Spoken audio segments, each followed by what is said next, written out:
తెలుసా? వీళ్ళ దేవుడే నిజమైన జీవం గల దేవుడు, రక్షించడానికి సమర్థవంతమైన దేవుడు ఈయనే అని ఎవరిచ్చారు? యేసుక్రీస్తు బిడ్డ ఇచ్చారా సాక్ష్యం, లేకపోతే అన్యుడు ఇచ్చారా? అన్యుడు ఇచ్చాడు. మళ్ళీ 30వ వచనంలో చూడండి ఏమన్నాడు? అంతటా నుండి రాజు శద్రకు మేషకు అబేద్నెగోను వారిని బబులోను సంస్థానం. ఏమైంది? ధైర్యం చూపించడం వల్ల వాళ్ళకి ఏమొచ్చింది? ఘనత వచ్చింది. ఎందుకు? నన్ను గణపరిచి వారిని నేను గణపరుస్తానని దేవుడు సెలవిచ్చాడు. అది జరిగింది వాళ్ళ జీవితంలో. సో వాళ్ళ విశ్వాసం చూపడం వలన అబ్రహాముకు ఆశీర్వాదం వచ్చి జనములకు తండ్రిని చేస్తే వీళ్ళ ముగ్గురు విషయంలో ఏమైంది? రాజు సాక్ష్యం ఇచ్చి, అన్యుడైన రాజు సాక్ష్యం ఇవ్వడమే కాకుండా వాళ్ళకి ఏమిచ్చాడు? వాళ్ళని హెచ్చించాడు తన సంస్థానం. అర్థమైందా? ఓకే. తర్వాత విధేయత అంటే ఏంటి? విధేయత లోబడుట అంటే చెప్పిన మాటని వినడం. అవునా? విధేయులు ఎప్పుడవుతాం మనం? వినప్పుడు.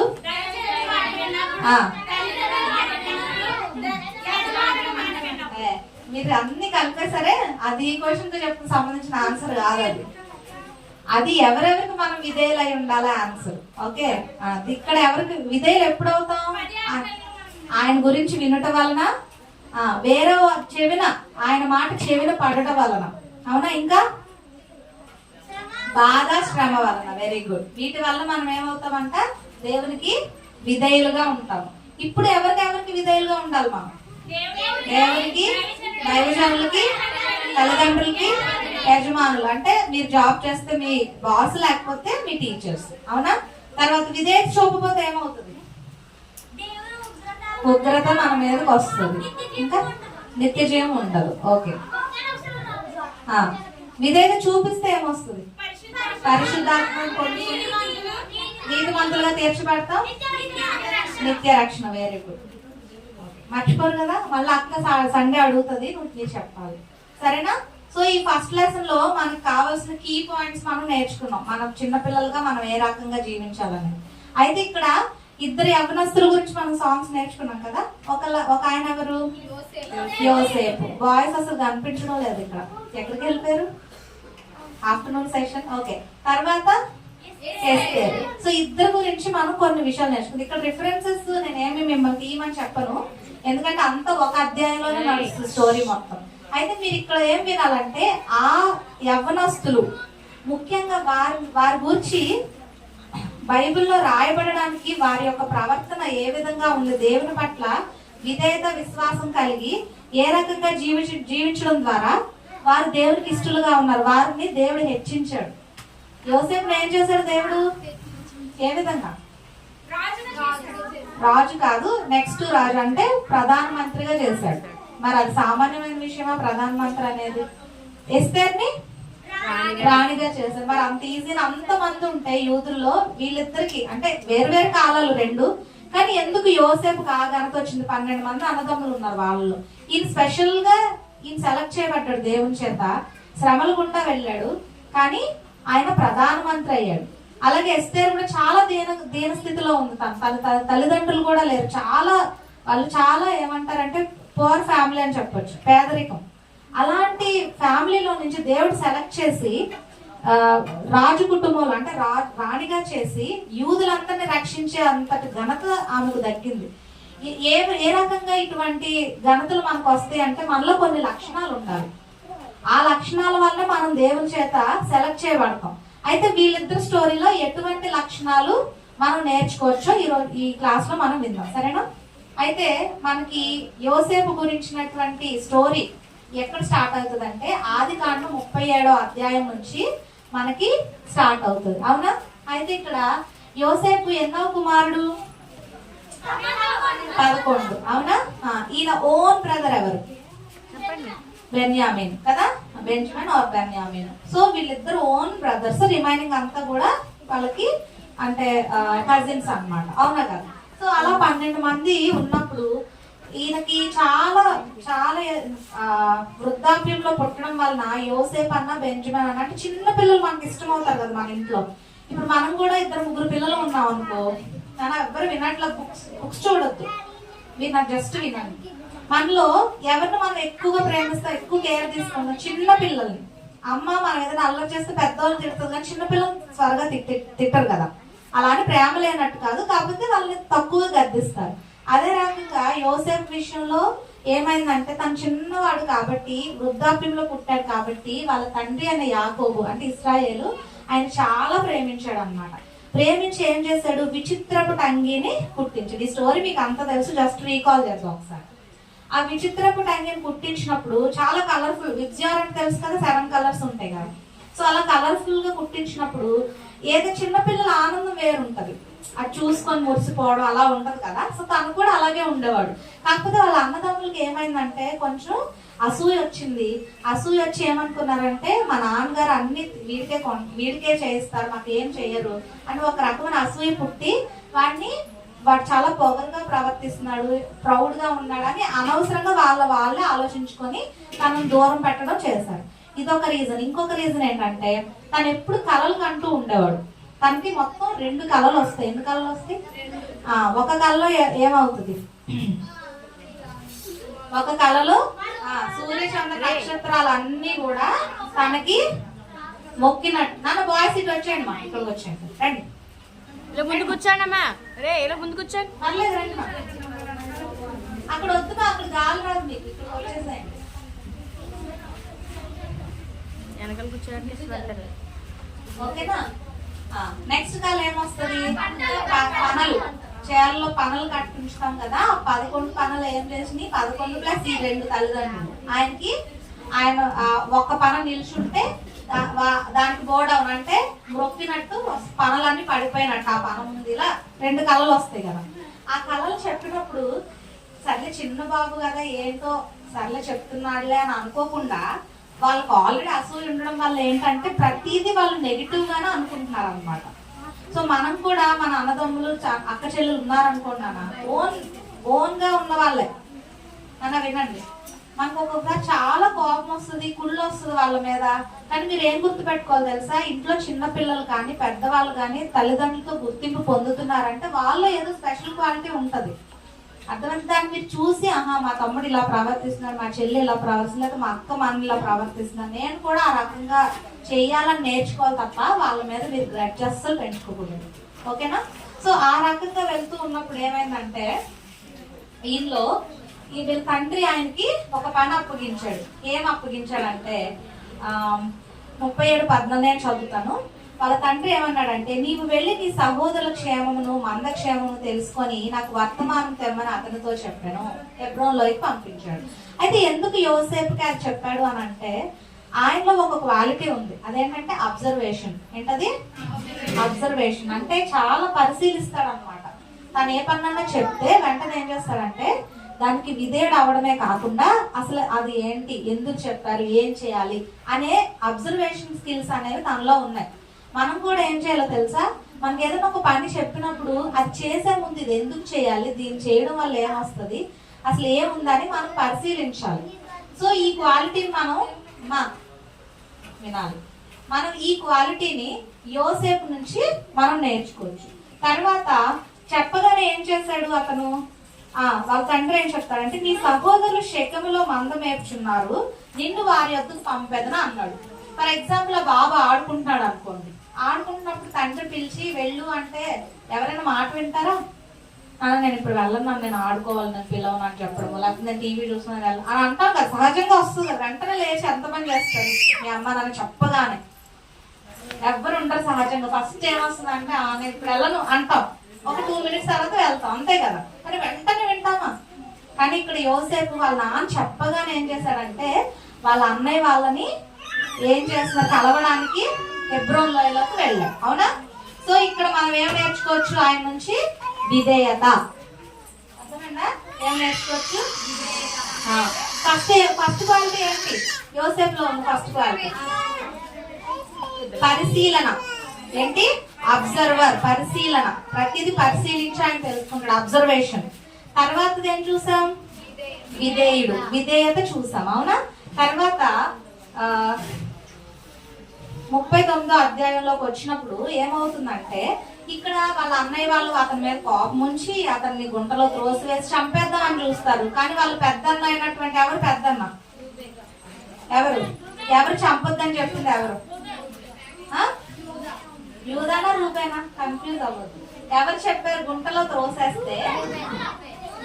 షూర్?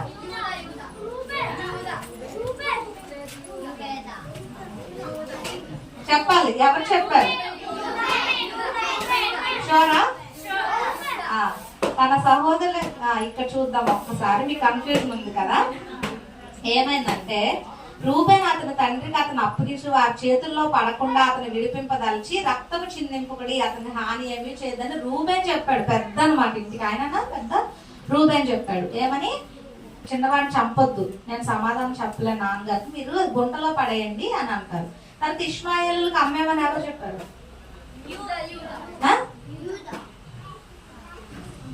ఇంకా కన్ఫ్యూజనేనా? స్టోరీ విన్నారు కదా. ఎవరు చెప్పారు అమ్మేమని? సరిగ్గా చెప్పాలి. రూబేన్ చెప్పాడు, యోదా చెప్పాడా? రూబేన్ చెప్పి ఎక్కడికో వెళ్తాడు ఆయన పక్కకి, మంచినీళ్ళు తాగడానికో ఏదో తాగడం. వచ్చేలోపు ఏం చేస్తారు? షిమ్యోన్ చంపేద్దాం రా, వీడు వద్దు, మనకు చాలా పీడలా ఉన్నాడంటే అప్పుడు ఏం చేస్తాడు యోదా? వద్దు వద్దు, అన్న చెప్పినట్టు మనం విందాము, వీటిని కావాలంటే ఇష్మాయేలుకి 20 నాణాలకి అమ్మేద్దాము అని చెప్పారు. అవునా? సో ఆ రకంగా అమ్మేస్తారు. ఎవరికి? ఇష్మాయేలీలకి, అన్యులకి. అప్పుడు ఆయన తీసుకొచ్చి ఒక దగ్గర పెడతారు, స్లేవ్ గా ఉంచుతారు. అంటే బానిసగా ఆయన కొనుక్కొని బానిసగా ఉపయోగించుకుంటారు. ఎవరు?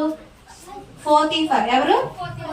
ఎవరంటే పోతీఫరు రాజ సంరక్షకుడు. అంటే రాజును సంరక్షించడానికి ఒక సేన ఉంటది, ఒక గ్రూప్ ఆఫ్ పీపుల్ ఉంటారు ఓన్లీ రాజును సంరక్షించడానికి.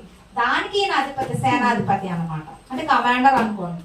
చాలా గ్రూప్స్ ఉంటాయి కదా, ఇందులో రాజును సంరక్షించడానికి ఒక గ్రూప్ ఉంటుంది, దానికి సేనాధిపతి అన్నమాట ఈ పోతీఫర్. ఆయన దగ్గరకి ఈయన బానిసగా తెచ్చుకుంటారు. అయితే ఏమైంది? బానిసగా తెచ్చుకున్నప్పుడు చూడండి, 2వ వచనం చదువుతాం. యెహోవా యోసేపుకు 39:2 యెహోవా యోసేపు తోడైనను గనుక అతడు వర్ధిల్లుచు తన యజమానుడు ఐగుప్తీని ఇంట నుండెను. పోతీఫర్ ఎవరు? ఐగుప్తీయుడు. అవునా? విగ్రహారాధకుడు కదా. అక్కడ పెట్టి పడేసినప్పుడు బాధపడ్డాడా యోసేపు?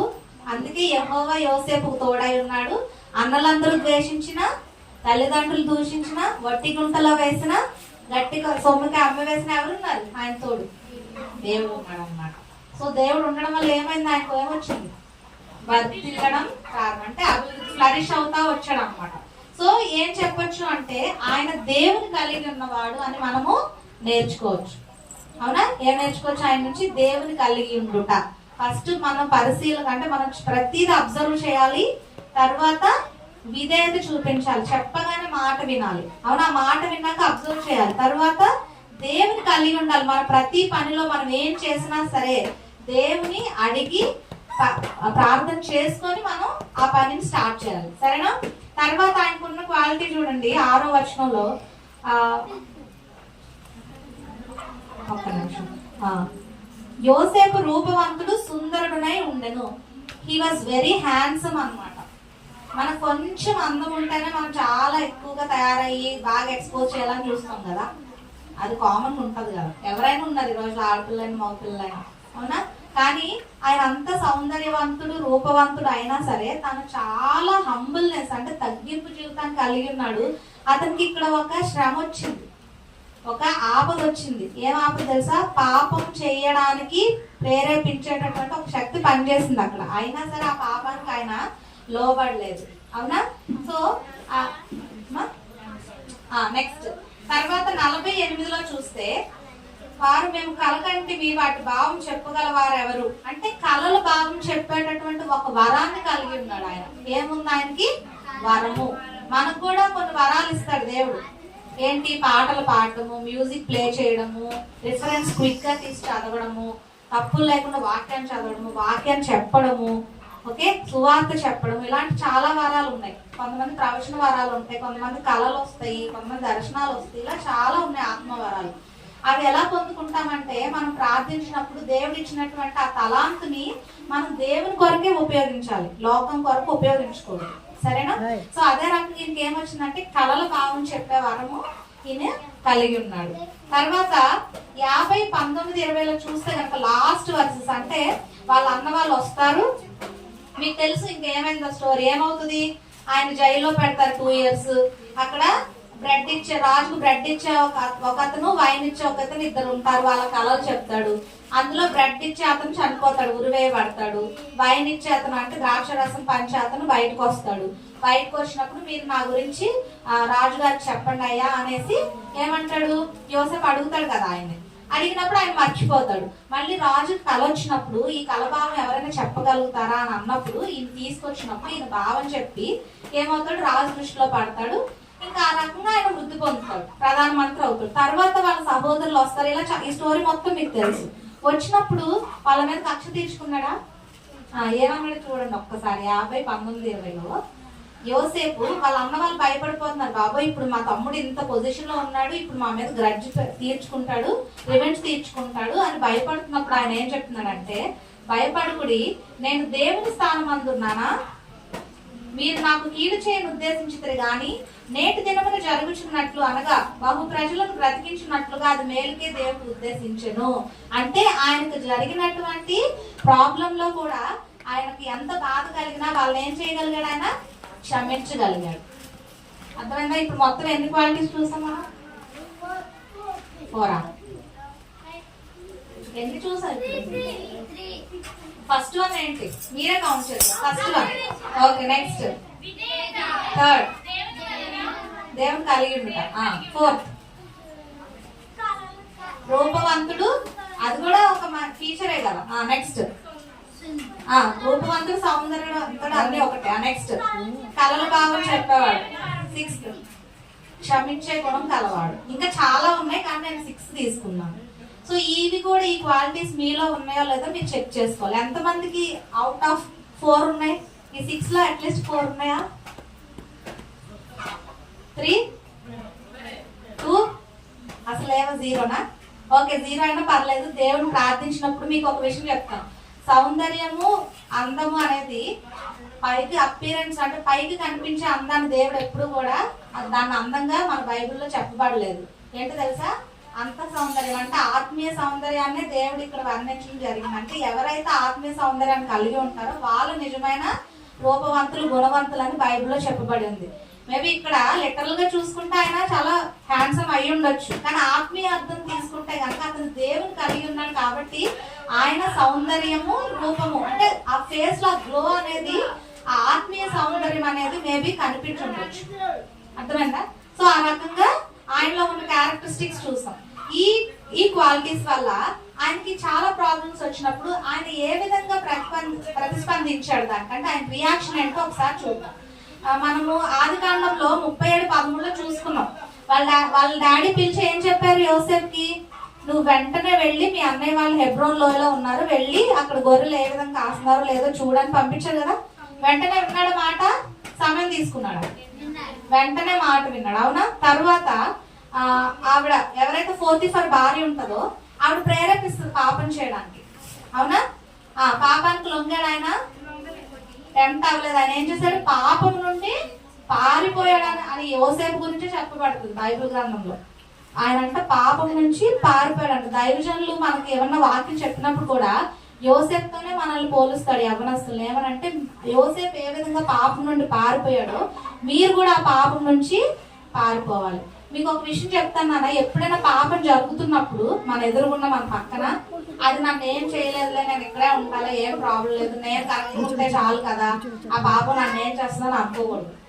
మనం అంత శక్తి కలిగిన వాళ్ళు, ఇంద్రియ నిగ్రహం కలిగిన వాళ్ళం కాదు. దేవుడు కృపంగానే అది వస్తుంది. అయితే మనం దాని నుంచి పారిపోవాలన్నమాట. అన్నా గర్ల్స్ వినండి, మనము మన ఫ్రెండ్స్ ఎప్పుడైనా మనం సినిమాకి వెళ్దాం లేకపోతే అలా తిరిగి వద్దాం, పార్క్ వెళ్దాం అని అన్నప్పుడు మీరేం చేస్తారు, నేను పార్క్ వస్తాను కానీ నేనేం మాట్లాడను, ఏం చేయను అంటే కుదురుతుందా? అక్కడికి వెళ్ళాక మన హ్యాండ్స్ లో ఏం ఉండదు. మనం ఏం చేయాలి, అసలు రానని చెప్పేయాలి. అంటే పారిపోవాలన్నమాట ఆ పాపం నుంచి. అంతేగాని నేను వెళ్ళినా నేను మంచిగా ఉంటాను, నేను బాగానే ఉంటానని మనం చెప్పలేము. ఓకేనా? తర్వాత క్వాలిటీ ఏంటంటే ఆయనని 40:14 అంటే వాళ్ళ కలభావం చెప్పినప్పుడు ఏం చేశాడు, నాకు చాలా టాలెంట్ ఉంది, సో ఆ టాలెంట్ ఆటోమేటిక్ గా స్ప్రెడ్ అయ్యి రాజే తెలుసుకుని నన్ను పిలుస్తాడు అని అనుకున్నాడా? అక్కడ వాళ్ళని అర్థించాడు. ఎవరిని? పానదాయకుడిని ఏమని అడిగాడు, సహాయం కోరాడు. ఏమని? మీరు రాజు దగ్గర పానీయం అందించేటప్పుడు నా గురించి ఒక్కసారి ఆయనకి మీరు గుర్తు చేయండి అన్నాడు. అంతేకాని లేదు నా టాలెంట్ ఆటోమేటిక్ స్ప్రెడ్ అయిద్దని ఆయన ఊరుకోలేదు. అంటే అంత టాలెంటెడ్ అయినా సరే ఆయన ఏం చేశాడు, సహాయాన్ని కోరాడు. సో మనం ఒక్కొక్కసారి మనం చేయి చాపాల్సి వస్తుంది ఎదుటి వాళ్ళ దగ్గర, ఏదైనా హెల్పింగ్ కానీ ఏదైనా మనకి ఎవరు ఎదుటి వారి సహాయం లేకుండా మనం బ్రతకలేము, చిన్నదైనా పెద్దదైనా. సో అలాంటప్పుడు నేను ఇలాగే ఉంటే వాళ్ళే సహాయం చేస్తారు, నాకు అడగాల్సిన అవసరం లేదని ఎప్పుడు అనుకోకూడదు. అర్థమైందా? మనకి ఏదైనా సహాయం కావాల్సి వచ్చినప్పుడు దేవుడు ప్రార్థన చేసి మీకు ఎవరైనా అడగాలనిపించింది అనుకో, నాకు ప్లీజ్ ఈ హెల్ప్ చేయవా అని మీరు అడగాలి. అర్థమైందా? సో అది నేర్చుకోవచ్చు. తర్వాత ఈ 2 సంవత్సరాలు అయిపోయింది, 2 సంవత్సరాలు పట్టింది ఆయనకి పానదాయకుడికి గుర్తు రావడానికి. ఎన్ని ఇయర్స్ పట్టింది? మరే దేవుడు చేయాలనుకుంటే వెంటనే చేయకూడదా? ఆ కళ జరిగిన ఇమీడియట్ గా నెక్స్ట్ డే చెప్పొచ్చు కదా. పానదాయకుడు ఎందుకు చెప్పలేదు తెలుసా? ఆయన కావాలని చెప్పకపోవడం కాదు, ఆయనకు మరుపు ఇచ్చాడు దేవుడు. ఏమిచ్చాడు? ఎందుకంటే అసలు నిజంగా యోసేపు నా బిడ్డేనా, నన్ను ఆయన కనపరుస్తాడా లేదా, నాకు విధేయుడై ఉంటాడా లేదా, ఇప్పుడు ఈ పని జరగకపోవడం వల్ల నన్ను దూషిస్తాడా ద్వేషిస్తాడని దేవుడు ఆయనకి టెస్ట్ చేశాడు. ఏం చేశాడు? అంటే దేవుని బిడ్డలకి ఒక పీరియడ్ ఉంటది, టెస్టింగ్ పీరియడ్ అని ఉంటది. అర్థమైందా నాన్న? మనకి ఏదైనా మనము అప్లై చేస్తాం అనుకోండి జాబ్ కి, లేకపోతే ఏదైనా సీట్ రావడానికి, అది రాదు ఒక్కొక్కసారి. అప్పుడు మనం ఏమంటామంటే వేస్ట్, దేవుడిని ఎంత అడిగినా. అఫ్కోర్స్ నేను అలా చాలా సార్లు అన్నాను దేవుడిని, అలా మనం అంటాం అజ్ఞానంతో. అయినప్పటికీ దేవుడు నమ్మదగిన వాడు, నీతిమంతుడు కనుక ఏం చేస్తాడు తెలుసా, మనకు సహాయం చేస్తాడు. అయితే ఇలాంటి వ్యక్తులకి, ఇంత గొప్ప వ్యక్తులకి ఏమవుతుందంటే టెస్టింగ్ పీరియడ్ ఏం సమాధానం ఉండదు. మరి 2 years వెయిట్ చేశాడా, లేకపోతే దేవుడు దూషించాడా? నేను నమ్ముకున్నాను తండ్రి, మా అన్నదమ్ములు నన్ను గుంట్లో పడేశారు, మళ్ళీ జైల్లోనూ పడేశారు, ఏంటి నా జీవితం, ఎందుకు వచ్చిన జీవితం అనేసి ఏమన్నా దూషించాడు దేవుణ్ణి? మనం దూషించవచ్చు అలాగా? పిల్లలు ఇటు మనం అలా దేవుని దూషించవచ్చా? అలా మనం క్వశ్చన్ చేయొచ్చా? సో ఈ రకంగా ఈయన జీవితంలో నుంచి మనం నేర్చుకున్నటువంటి ఈ విషయాలు ఏవైతే ఉన్నాయో అవి ఆయన ఏ విధంగా నిలవబెట్టే చెప్పండి? ఏ విధంగా చేశాయి? లాస్ట్ కి పనికి రాకుండా చేశాయా ఆ లక్షణాలు? మరి ఏ విధంగా చేశాయి? ప్రధానమంత్రిగా నిలవబెట్ట. అది కూడా ఆయన ఓన్ దేశంలో కాదు, ఎక్కడ? అన్య దేశంలో. ఐగుప్తుకు వెళ్ళి ప్రధానమంత్రి అవ్వడం అనేది నీ మామూలు విషయం. అది నీ చేతిలో నా చేతిలో ఏమైనా ఉంటుందా? ఉండదు. అది దేవుడి చేతిలోనే ఉంటది. అర్థమైందా నాన్న? సో మనం యోసేఫ్ స్టోరీ నుంచి ఈ లక్షణాలు మనం నేర్చుకోవచ్చు. తర్వాత ఎస్తేర్ లక్షణాలు కూడా చూసి మనం కంప్లీట్ చేసుకున్నాం. ఓకేనా? ఇప్పుడు చూడండి, ఎస్తేర్ చాప్టర్ ఎక్కడుంది? ఎవరు చెప్తారా? దేని తర్వాత రెడీ ఉండాలన్నమాట. ఓకే, 415 కదా. సో ఇక్కడ ఎస్తేర్ ఉన్నటువంటి క్వాలిటీస్ చూడండి. ఆవిడ 3:7 ఏముంటదంటే ఆవిడ సుందరవతి. 3వ అధ్యాయం 7వ వచనంలో ఏముంటది అంటే లాస్ట్ లైన్ లో ఉంటది, ఆవిడ సుందరవతి. అర్థమైందా? 3:7 లాస్ట్ లైన్ లో నేను చదువుతాను.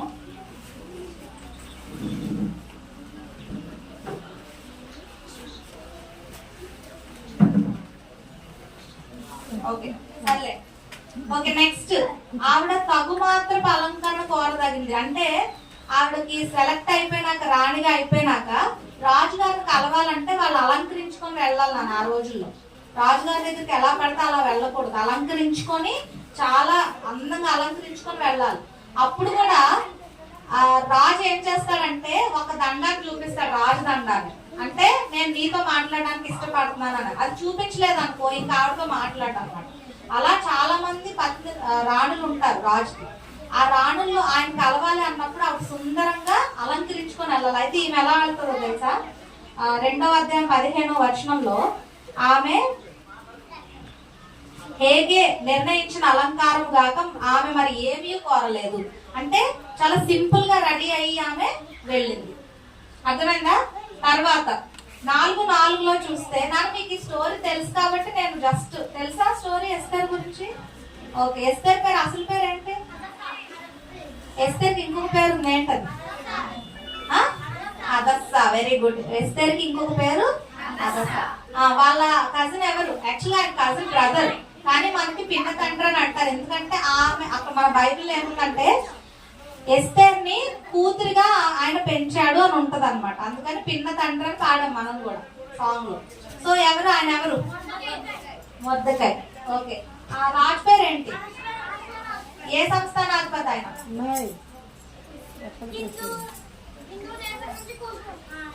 హిందూ దేశం నుంచి కూర్చు వరక ఎన్ని సంస్థానాలు ఉన్నాయి ఆయనకి? హిందూ దేశం మొదలుకొని కూర్చు అంటే ఆఫ్రికా. అర్థమైంది? కూర్చు అంటే ఏంటో తెలుసా? ఆఫ్రికా అని అర్థం. అంటే చూడండి, ఇండియా నుంచి ఆఫ్రికా వరకు అంటే 2 కాంటినెంట్స్ అన్నమాట. అంత క్యాపబుల్ కింగ్ అన్నమాట. ఆయన ఈవిడ రాణిగా ఎంచుకోవడానికి ఉన్నటువంటి లక్షణాలు ఇవే. అర్థమైందా? అయితే ఇక్కడ మనకి ఇంకో విలన్ ఉన్నాడు ఈ స్టోరీలో. ఎవరైనా యూదులకు విలను ఎవరు? ఆయన ఏం తీసుకొస్తాడు? శాసనం ఏం తీసుకొస్తాడు?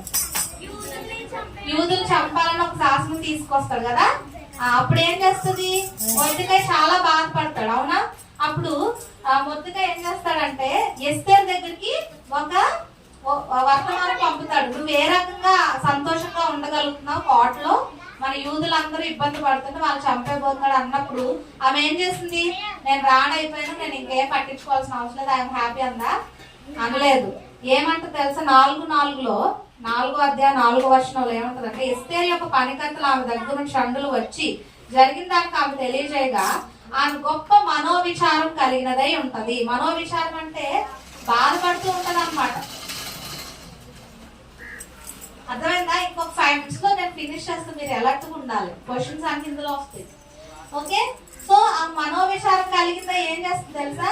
వాళ్ళ పనికత్తులు ఆవిడ పక్కన ఉన్న ఎవరైతే ఉన్నారో వారందరికి షండుతో ఒకటి వర్తమానం పంపుతుంది. ఏమనంటే, మనము ఉపవాస ప్రార్థన చేద్దాము.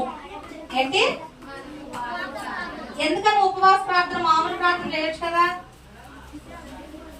చెప్పాలి తొందరగా. ఎందుకు ఆమె ఉపవాస ప్రార్థన సెలెక్ట్ చేసుకుంది?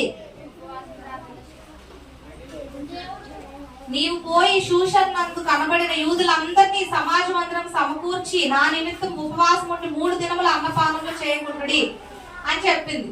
ఎందుకని? ఉపవాస ప్రార్థనలో అంత శక్తి ఉంది.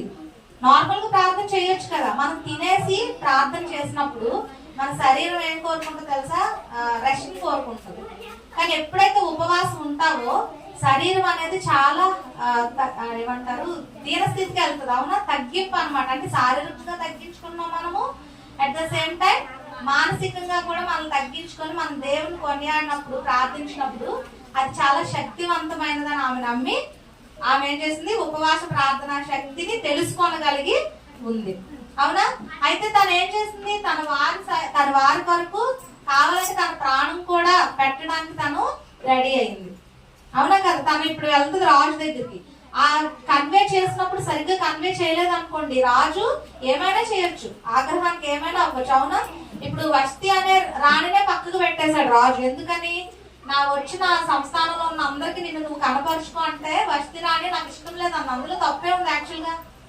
అంతమందికి నేను ఎందుకులే నన్ను చూపించుకోవడం అని ఆ ఉద్దేశం అయి ఉండొచ్చు. కానీ రాజు చెప్పిన మాట రాణి వినకపోవడం వల్ల ఆమె ప్లేస్ లోనే ఇంకొకరిని తీసుకొచ్చి రాజు పెట్టాడు. మరి అలాంటి అతను ఏమైనా చేయొచ్చు. అయినా సరే తను భయపడకుండా దేవుడు నాతో ఉన్నాడు అని నమ్మి ఏం చేసింది? ఆమె ముందుకి ఏమైంది? వెళ్ళింది. తర్వాత అయితే రాజు దగ్గరకు వచ్చి, మరి రాజు భార్య అయినప్పుడు, ఫర్ ఎగ్జాంపుల్ మీ మదర్ ఉన్నారు, మీ నాన్నగారితో ఫ్రీగా మాట్లాడతారా? భయపడుతూ మాట్లాడతారు. ఏదైనా మనదేమన్నా కావాలనుకోండి, ఇమీడియట్ గా ఇదిగో మీరు వెళ్ళి తీసుకురండి, మన అమ్మాయి కోరుతుంది, మన అబ్బాయి కావాలని అంటది. కానీ నేను మీతో ఒక విషయం చెప్పాలనుకుంటున్నాను, అది మీరు ఒప్పుకుంటారా? మీరు చాలా గొప్పవారు అని చెప్తుందా? ఎవరైనా ఉన్నారు ఇక్కడ అలా చెప్తా అమ్మలు? ఎవ్వరు చెప్పరు. నేను వెళ్ళా తీసుకురాను అందరు. కొంతమంది అయితే అలా కూడా అంటారు కదా. కానీ ఇక్కడ ఈవిడ భార్య అయినా సరే వచ్చేసి, రాజుగారు మీరు నాకు ఒక ఫేవర్ చేయాలండి, అదేం అడగలేదు. ఆయన ఎలా పొగిడిందో ఒక్కసారి చూసి మనం ఫినిష్ చేద్దామే. చూడండి 7వ అధ్యాయం ఎస్తేర్ 7:3 వచనం. చూడండి. అప్పుడు రాజా, నీ దృష్టికి నేను దయ పొందిన దానివైన ఎడల రాజువైన తమకు సమ్మతి అయితే నా విజ్ఞాపనను బట్టి, నా ప్రాణమును, నా మనవిని బట్టి నా జనులను నాకు అనుగ్రహింపబడుదురు. చూసారా? ఇక్కడ చూడండి ఒకసారి వచనాన్ని. అని అందరూ వినాలి. ఇక్కడ ఆవిడ ఎన్ని చెప్పిందో చూడండి. ఏమందంటే నీ దృష్టికి నేను దయ పొందిన దాననైతే, అర్థమైందా? ఫస్ట్ ఎలా కన్వే చేస్తున్నామే, మీకు నా మీద దయ ఉంటే గనక, ఇప్పుడు ఆయన దయ ఉంది చెప్పు అని అనాలన్నమాట. అర్థమైందా? తర్వాత రాజు అయిన తమకు సమ్మతి అయితే, అంటే మీరు పర్మిషన్ ఇస్తే ఇచ్చాను చెప్పు, అంతే కదా. అంతేగా చెప్పుకుంటే వెళ్ళిపోవడం కదా. ఫస్ట్ ఏమంటది, మీరు నా పైన దయ చూపిస్తారా అంది. ఆయన మేబీ దయ చూపిస్తాను అని అనొచ్చు. నెక్స్ట్ ఏమంది, మీ పర్మిషన్ ఇస్తే పర్మిషన్ ఇచ్చాను చెప్పు అన్నాడు. తర్వాత నా విజ్ఞాపనను బట్టి నేను మీకు ఒక రిక్వెస్ట్ చేస్తున్నాను. ఏం రిక్వెస్ట్? నా ప్రాణమును, అంటే నేను మిమ్మల్ని రిక్వెస్ట్ చేస్తున్న బాబు కూర్చోవాలి, నేను మిమ్మల్ని రిక్వెస్ట్ చేస్తున్న ఆ వేని బట్టి, ఆ పద్ధతిని బట్టి నా ప్రాణాన్ని, తర్వాత నా మనవిని బట్టి నా జనులను, అంటే నేను మీకు విన్నవించుకుంటున్న యొక్క విధానాన్ని బట్టి నా జనులను నాకు అనుగ్రహించండి అని ప్రార్థించింది. ఇలా మన అమ్మ వాళ్ళు అడుగుతారా? నాన్న వాళ్ళని అడుగుతారా? మీకు సమ్మతి అయితే, మీ దయ పొందితే మన అమ్మాయికి ఒక బిస్కెట్ ప్యాకెట్ అని అంటారా? చెప్పండి, అనరు కదా. అంటే ఎలా విన్నవించాలి, ఒక కష్టతరమైన విషయాన్ని ఏ రకంగా కన్వే చేయాలి. ఆయన హస్బెండ్ అయినా సరే ఆ చొరవ తీసుకోలేదు ఆవిడ, అవునా? సో అంత వినయ విధేయతలు కలిగినటువంటి ఒక యవ్వనస్తురాలు. అఫ్ కోర్స్ ఆ మ్యారేజ్ అయింది, బట్ ముందు యవ్వనస్తులు, చిన్న వయసు అయి ఉండొచ్చు ఆమె. అలాంటి క్వాలిటీస్ ఉన్నది కాబట్టి దేవుడు ఆమెని సెలెక్ట్ చేసుకొని ఎక్కడొచ్చాడు. తర్వాత లాస్ట్ అధ్యాయానికి రండి, వాళ్ళ పొజిషన్ ఎలా మారిపోయిందో చూద్దాం. ఎవరిది? మొర్దెకాయిది, యూదులది, ఈవెన్ ఆవిడది కూడా. చూడండి, నేను చదువుతాను. 10వ అధ్యాయం. రాజైన అహష్వేరోషు రాజ్యంలో సముద్ర ద్వీపులు పన్ను చెల్లింపు నిర్ణయించి మొర్దెకాయి యొక్క బలమును గూర్చియు అతడు సామర్థ్యం చేసిన కార్యములన్నిటిని గూర్చియు రాజు అతనిని గణపరిచిన సంగతిని గూర్చియు మా రాజ్య సమాచార గ్రంథమందు రాయబడి ఉన్నది. అంటే చూడండి నాన్న, ఇది ఎస్తేరు గ్రంథమే పేరులో, కానీ లాస్ట్ గ్రంథంలో మొర్దెకాయికి ఇచ్చినటువంటి ఘనతను గురించి చెప్పాడు. ఎవరి వల్ల వచ్చింది ఘనత ఆయనకి? ఎవరి వల్ల వచ్చింది? దేవుని వలన, త్రూ ఎస్తేరు ద్వారా. ఎస్తేరు లేదనుకుంటే వస్తుందా? హామాను వేసిన ప్లాన్ బట్టి ఆయన చచ్చిపోవాలి కదా. కానీ ఎవరి వల్ల ఆ ప్లాన్ వర్కౌట్ అవ్వలేదు. కేవలం ఎస్తేరు చేసినటువంటి ఉపవాస ప్రార్థన, విన్నపం, ఆయనకు ఎక్స్ప్లెయిన్ చేసిన విధానాన్ని బట్టి, ఆవిడ పొందిన దయను బట్టి ఏమైంది, ఆమె యొక్క విధేయతను బట్టి, వినయాన్ని బట్టి ఏమైంది, ఆమె దీవించబడింది. ఆమెతో పాటు వాళ్ళ పినతండ్రి మొర్దెకాయిని కూడా దీవించాడు. ఇంకా చూడండి, యూదుడైన మొర్దెకాయి రాజైన అహష్వేరోషుకు ప్రధానమంత్రిగా నుండి తన వారందరితో సమాధానంగా మాట్లాడుచు తన జనుల యొక్క క్షేమమును విచారించువాడును, యూదులో గొప్పవాడైన తన దేశస్తులు చాలా మందికి ఇస్తున్నా ఉన్నాడు. అంటే యూదులు, నశించుకోవలసినటువంటి యూదులు ఈ రోజున ఎలా ఉన్నారు వాళ్ళు అంటే, ఆ స్టోరీ జరిగినప్పటికీ వాళ్ళు చాలా క్షేమంగా ఉన్నారు. ఇది ఎలా పాసిబుల్ అయింది?